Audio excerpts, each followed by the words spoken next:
Informasi selanjutnya, pemerintah Kabupaten Bogor, Jawa Barat diminta segera mencabut moratorium atau penangguhan pengajuan pemekaran wilayah demi pengembangan infrastruktur. Kabupaten Bogor ini dengan jumlah penduduk hampir 6 juta, APBD hampir 10 triliun, sampai sekarang belum dimekarkan.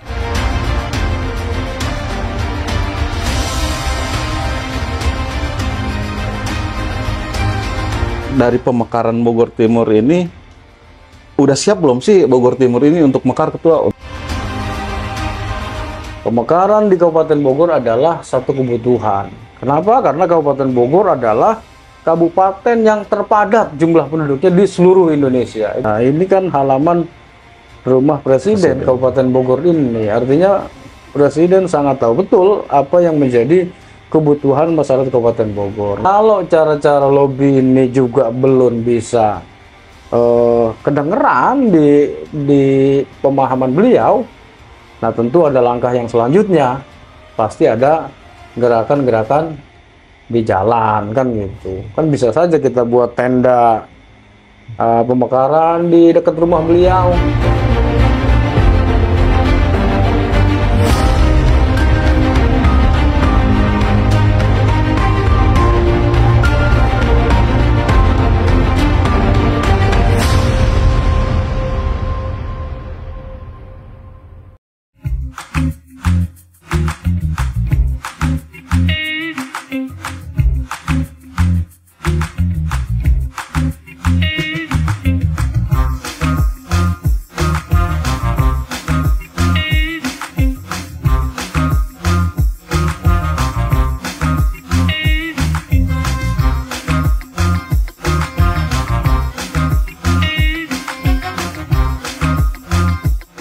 Jurnalis Podcast, kali ini kita kedatangan tamu tokoh Bogor Timur. Apa kabar Pak Rana? Alhamdulillah sehat. Saya manggilnya apa nih?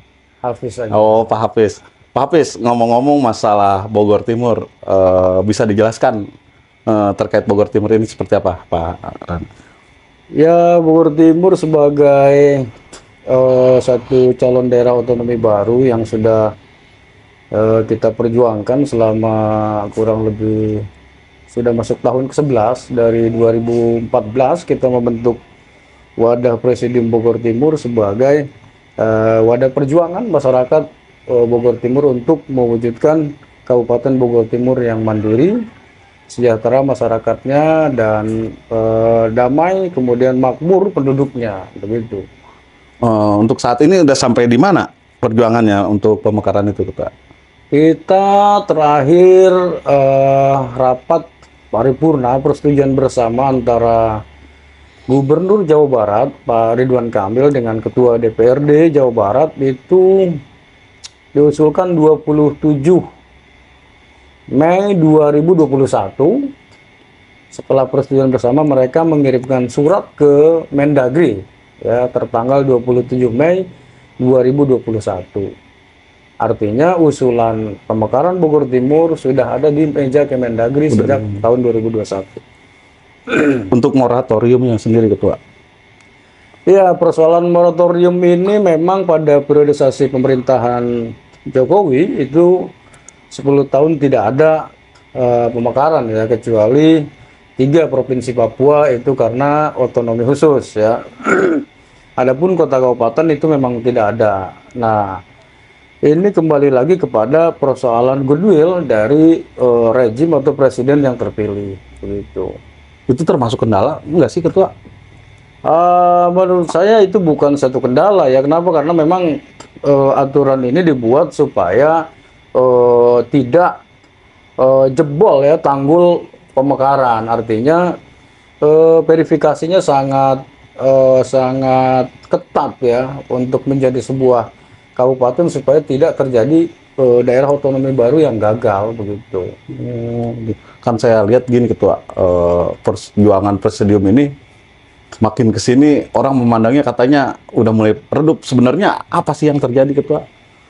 Kalau dikatakan redup enggak juga. Enggak. Kenapa? Karena memang Kita kan bukan lagi persoalan sosialisasi di bawah kegiatan-kegiatan Oh, kita. udah nggak di bawah, Ketua. Tidak, konsentrasi kita hari ini adalah bagaimana masuk pada tingkatan lobi di pemerintahan pusat.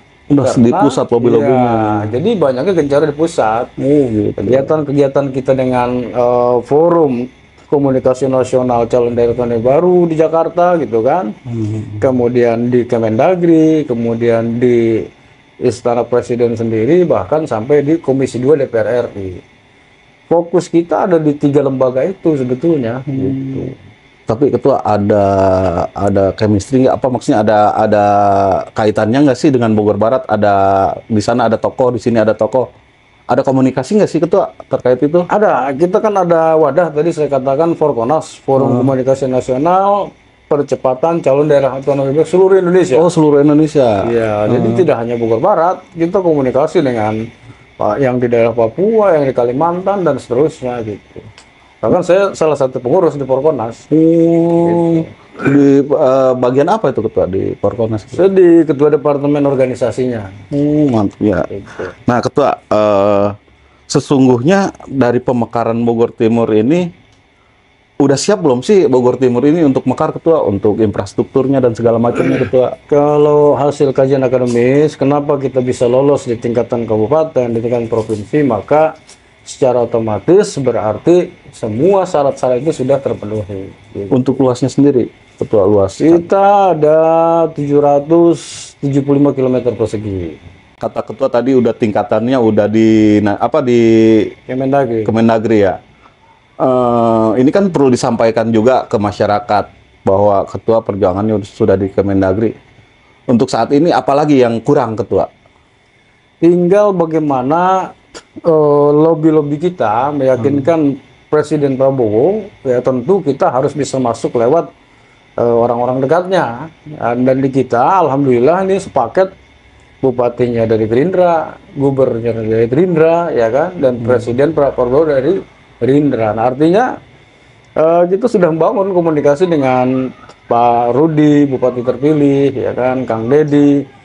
Bagaimana mereka bisa menyampaikan ini langsung ke Pak Prabowo bahwa pemekaran di Kabupaten Bogor adalah satu kebutuhan. Kenapa? Karena Kabupaten Bogor adalah kabupaten yang terpadat jumlah penduduknya di seluruh Indonesia. Itu bisa dicek. Gitu. Itu fakta yang tidak bisa dibantah. Gitu. Akhirnya apa? Akhirnya kepada pelayanan yang tidak baik. Betul. Kenapa? Karena tidak terjangkau. Itu jangkauannya cukup luas ya untuk Bogor Timur ini ya tadi ya. luas dan padat. Padat Gitu. juga ya. Jadi Kabupaten Bogor ini sama dengan kabupaten rasa provinsi. Ya, yang jumlah penduduknya sama dengan Provinsi Bali, Provinsi NTB, Provinsi Sumatera Barat. Ya, bayangkan gitu kan, kabupaten rasa provinsi. Betul. Itu akhirnya yang menjadi korban adalah masyarakat terkait pelayanan. Kan gini Ketua, terkait pemekaran ini lagi ya. Kan Bogor Timur ini kan ditopang oleh wilayah industri seperti Gunung Putri, Kelapa Nunggal, Cilengsi. Apakah itu yang menjadi suatu persoalan yang berat buat Kabupaten Bogor untuk Bogor Timur mekar Ketua? Enggak juga, kan syarat mematikan wilayah itu kan tidak boleh mematikan kabupaten induk. Tidak boleh mematikan pendapatan asli daerah kabupaten induk. Dengan Bogor Timur mekar, tentu kan kajiannya sudah sangat lengkap ya, gitu kan. Artinya ketika Bogor Timur mekar itu Cibinong dan seterusnya akan tetap berjalan. Masih jauh lah, artinya tetap berjalan gitu. Siap. Untuk saat ini percepatannya kan lumayan landai ya Ketua, dilihatnya gitu di mata masyarakat. Prospeknya ke depannya langkah-langkah apa sih Ketua yang akan digunakan? Kami tetap masih dengan cara-cara soft ya, dengan cara lobby, bagaimana masuk kepada lingkaran presiden, lingkaran inti presiden. Karena persoalan pemekaran ini adalah goodwill dari presiden itu sendiri. Nah, ini kan halaman rumah presiden Kabupaten Bogor ini. Artinya presiden sangat tahu betul apa yang menjadi kebutuhan masyarakat Kabupaten Bogor. Tinggal digaungkan kembali, kemudian cara yang pas adalah orang-orang terdekatnya nih yang ngasih tahu gitu. Ya, karena kalau cara-cara lobby ini juga belum bisa kedengeran di pemahaman beliau. Nah, tentu ada langkah yang selanjutnya, pasti ada gerakan-gerakan di jalan kan gitu. Kan bisa saja kita buat tenda pemekaran di dekat rumah beliau karena beliau mungkin nunggu lewat gitu kan. Kalau ada gerakan-gerakan seperti itu kan pasti beliau juga nanya, itu ada apa buat tenda di situ kan? Iya. Kan ada tanggapan tanggapan dari calon bupati terpilih ini terkait Bogor Timur. Sudah sampai belum sih ketua ke telinga beliau dari ketua sendiri? Memang Pak Rudi waktu kampanye dengan kita, maka pada saat itu Presiden Bogor Timur juga mendukung beliau. Salah satu janji politiknya adalah berjanji kepada kita akan mengawal penuh ya kan tentang pemekaran Bogor Timur itu sendiri, dan beliau langsung yang akan menyampaikan ke Pak Prabowo begitu. Nah, ini masih menjadi keyakinan kita lah, karena kan beliau juga belum dilantik. Kan beliau pernah ngomong tuh di salah satu media lah, di beberapa media, bangun dulu infrastrukturnya gitu, infrastruktur terkait pelayanannya. Ya, itu seperti apa ketua? Boleh dijelaskan? ya sekarang kan dengan adanya BPN Bogor Timur itu kan sudah menunjukkan goodwill dari pemerintah pusat ya. Dalam hal pelayanan pertanahan kita sudah ada di Cilengsi ya kan. Kemudian infrastruktur apa lagi? Tentu persiapan kantor pemerintahan, Pemda ya kan, dan seterusnya persiapan-persiapan yang menyangkut PAD kita juga gitu. Jadi itu yang disampaikan Pak Rudi, bangun dulu nih kantor Pemdanya di mana gitu kan, kemudian calon-calon kantor dinas di mana, itu yang dimaksud. Oh, seperti itu. Sebetulnya dengan adanya UPT yang hari ini ada di Bogor Timur itu sudah sangat membantu ya untuk pelayanan publik terkait tuntutan pemekaran gitu. Tetapi kan memang belum penuh. Tadi kan saya katakan dengan kabupaten rasa provinsi, siapapun bupatinya tidak akan sanggup menjangkau pemerintahan yang efektif gitu. Maka pemekaran itu jawabannya. Pemekaran. Ya, jadi sampai dengan hari ini ya kita belum bisa efektif. Contoh aja lah teman-teman media nih, cek aja sih bikin sertifikat tanah itu berapa tahun, berapa lama. Betul. Ya kan, bikin KTP Di luar berapa PCSL lama. ya. Iya. Ini kan rugi dampaknya ke masyarakat gitu. Jadi menjadi jeda ya waktu ya ketua ya untuk urusan administrasi ya ketua ya. Iya, jadi memperlambat, jadi banyak rentang kendalinya gitu.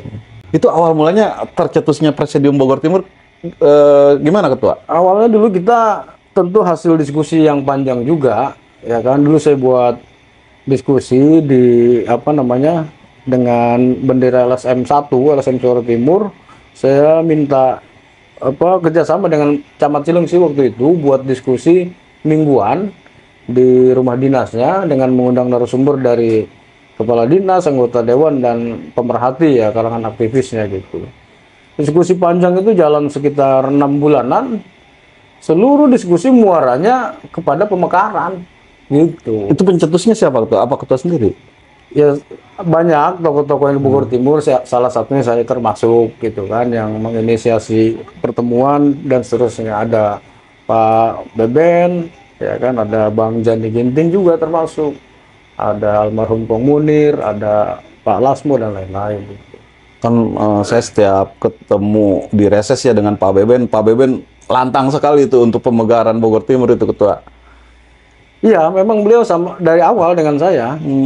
Banyak ketika beliau masih jadi camat waktu itu, pertemuan-pertemuan banyak difasilitasi oleh beliau. Gitu. Oh begitu. Berarti dia rela menanggalkan ASN-nya waktu itu ya Pak Camat ya? Sempat, karena pergerakan ini beliau ditegur oleh pimpinannya. Gitu.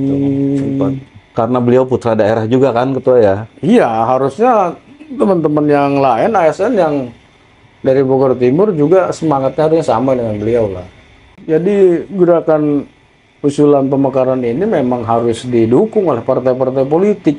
Gitu. Nah, setiap kabupaten kan ada yang namanya Dewan Pimpinan Cabang. Nah, ketua DPC ini sangat berpengaruh untuk mendukung pemekaran Bogor Timur gitu. Lanjut ketua, sekarang posisi ketua seperti apa saat ini di presidium ini, Ketua, pemekaran ini? Landai kah apa gimana gitu, Pak? Kita masih berfokus kepada tiga instansi tadi, ya kan, Kemendagri, kemudian Presiden dan Komisi 2 DPR RI ini. Dari tiga pintu inilah kita terus lobby gimana caranya Bogor Timur ini diundang-undangkan, gitu. Diundangkan menjadi daerah otonomi baru. Udah diundang-undangkan tuh belum, Pak? Belum, jadi kan draftnya ini kan yang mempersiapkan nanti kan dari Kemendagri. Gitu. Nanti dibahas di Komisi 2 DPR RI. Nah, gitu. Nanti duluan Bogor Barat apa Bogor Timur sih, Ketua? Bisa bersamaan, ya kan? Saya sih berharap bisa bersamaan lah supaya tidak ada kecemburuan, mengingat mereka juga kan sudah lebih awal mengusulkan dari tahun 2000-an lah. Puluhan tahun di depan kita gitu. Berarti Pak Ketua ini mengusulkan hal itu awalnya dari mana, Ketua? Apa? Berawal dari SKMD, Surat Keputusan Musyawarah Desa, yang ditandai oleh Kepala Desa, BPD, RT RW, juga elemen-elemen masyarakat.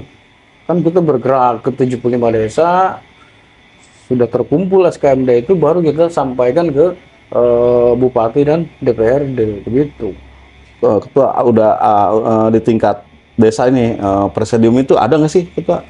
Kita sudah bentuk di tiap kecamatan dan tiap desa. Apa itu namanya, Ketua? Kalau di tingkat kecamatan namanya Dewan Pimpinan Kecamatan, di desa Dewan Pimpinan Desa, DPD, gitu. Ketua, seandainya jikalau nih presidium ini mekar berkat presidium ini, terus nantinya presidium ini akan seperti apa, Ketua? Presidium Bogor Timur sebagai orang tua yang melahirkan pengusulan satu wilayah, tentu kita menjadi mitra pemerintahan yang dibentuk oleh pemerintah pusat, gitu. Artinya pemimpin ke depan, bupati, kemudian SKPD yang ada, camat dan seterusnya, ini presidium tetap mengawal program dalam membangun Bogor Timur. Ya, harapan kita sesuai dengan apa yang diusulkan dan diperjuangkan oleh Presidium Bogor Timur, ya kan. Tetapi manakala ada penyimpangan-penyimpangan, tentu kan masyarakat perlu kontrol. Nah, teman-teman Presidium Bogor Timur wajib mengawal ini sampai dengan betul-betul tujuan kita ingin mekar adalah tadi masyarakat sejahtera, kemudian makmur, aman, ya kan, seperti itu. Ketua, kan saya dengar presidium ini selentingan sebagai alat politik. Maksudnya itu seperti apa, Ketua? Alat politik itu? Mungkin bagi yang kurang paham ya, karena saya sebagai ketua umum memang bukan anggota dewan ya, tapi kan pengurus-pengurus di bawah saya, para pembina memang rata-rata anggota dewan, kemudian mereka dari partai politik, gitu kan. Nah, apalagi kalau dipotret pada saat pilkada, kemudian pileg kemarin, ya kan, tentu ya teman-teman kan yang ikut kontestasi tentu dengan warnanya masing-masing kan. Nah, kalau ini dijadikan pandangan sebagai apa namanya, tunggangan politik, tunggangan, saya rasa ini kan sah-sah saja, karena memang mereka ya butuh dukungan, butuh suara kan.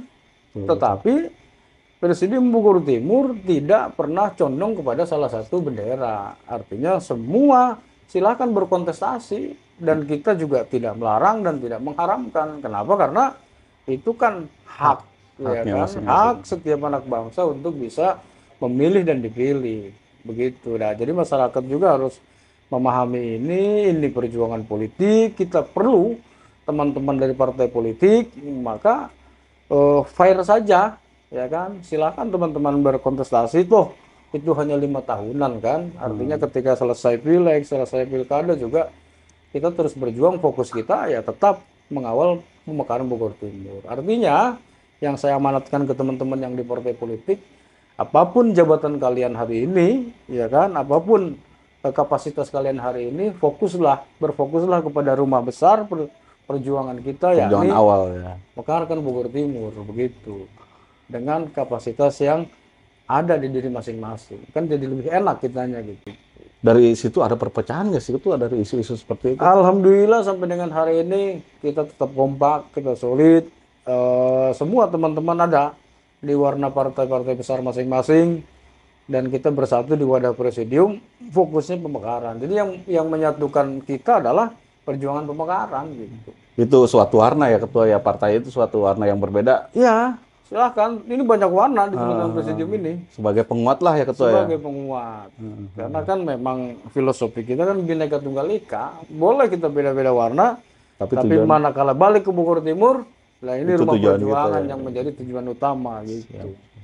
Berarti masyarakat itu jangan terpecah dari pilkada kemarin ya Ketua ya. Ya. Bersatu lagi untuk memikirkan tujuan yang utama itu pemekaran ya Bogor Ketua ya. Timur. Artinya selain daripada itu kan kita juga terus menggaungkan nih dengan hadirnya di podcast, di medsos, undangan-undangan dari teman-teman media.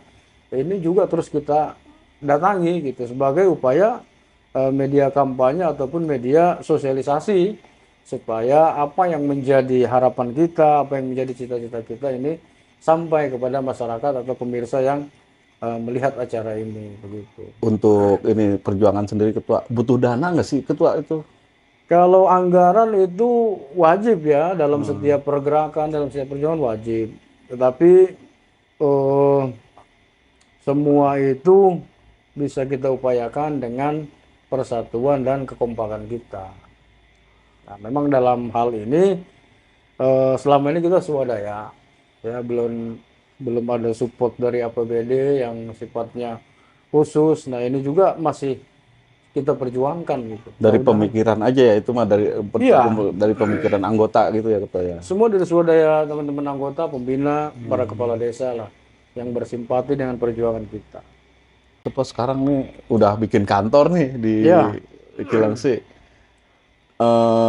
Berarti ada kegiatan-kegiatan lagi di situ Ketua. Apa terkait apa aja Ketua? Di kantor kita kan tempat berhimpunnya para aktivis, para awak media, ya kan. Kemudian banyak laporan-laporan masyarakat ya terkait tadi lah keluhan persoalan hukum, persoalan sengketa tanah biasanya, kemudian persoalan ada jasa-jasa yang lain juga gitu. Jadi itu kantor ramai terus, tempat kita kumpul, tempat kita berdiskusi. Kita juga ada diskusi 3 bulan kita buat diskusi, tentu sesuai dengan momentum hari-hari besar juga. Nah kalau besok misalkan menjelang Ramadan, ya pasti kita ada kajian juga, gitu kan. Ada diskusi juga, tentu fokusnya kepada peningkatan dan persiapan pemekaran Bogor Timur. Gitu. Berarti fokus semua tertuju satu hal ya, pemekaran Bogor Timur. Iya. Nah Ketua, relevan nggak sih Ketua untuk saat ini untuk menyebutkan calon pemimpin Bogor Timur? Udah ada nggak sih sosok itu Ketua menurut pandangan Ketua sendiri? Kalau calon pemimpin itu kan nanti regulasinya sudah jelas ya dari pemerintah ya. Artinya ketika satu wilayah ini mekar, bupatinya itu adalah PJ yang ditunjuk oleh Kemendagri, ya kan.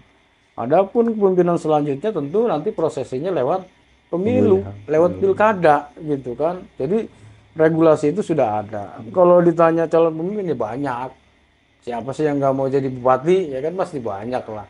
Yang nggak berjuang juga nanti paling depan itu. Betul. Ya kan? Benar syaratnya ya. Diusung oleh partai politik, dia juga punya kapasitas, dia juga harus punya isi tas. Ya kalau tinggal itu dia nggak punya, ya mau nyampe kapanpun ya nggak akan kesampaian. Ya kalau mau jadi pemimpin di Indonesia kan seperti itu syaratnya. Tapi bisa dikecilkan lagi nggak? Sosok yang cocok menurut Ketua siapa aja sih Ketua? Kalau saya lebih cenderung kepada teman-teman yang ikut berjuang dengan saya lah. Tentu kan kami juga menilai siapa saja orang-orang yang konsisten di dalam memperjuangkan pemekaran Bogor Timur. Tetapi kan tadi seleksinya. Seleksinya ya. Apakah dia punya partai politik, apakah dia juga punya kapasitas, dan seterusnya gitu. Podcast kali ini kita akhiri. Terima kasih untuk waktunya untuk Ketua Presidium Bogor Timur.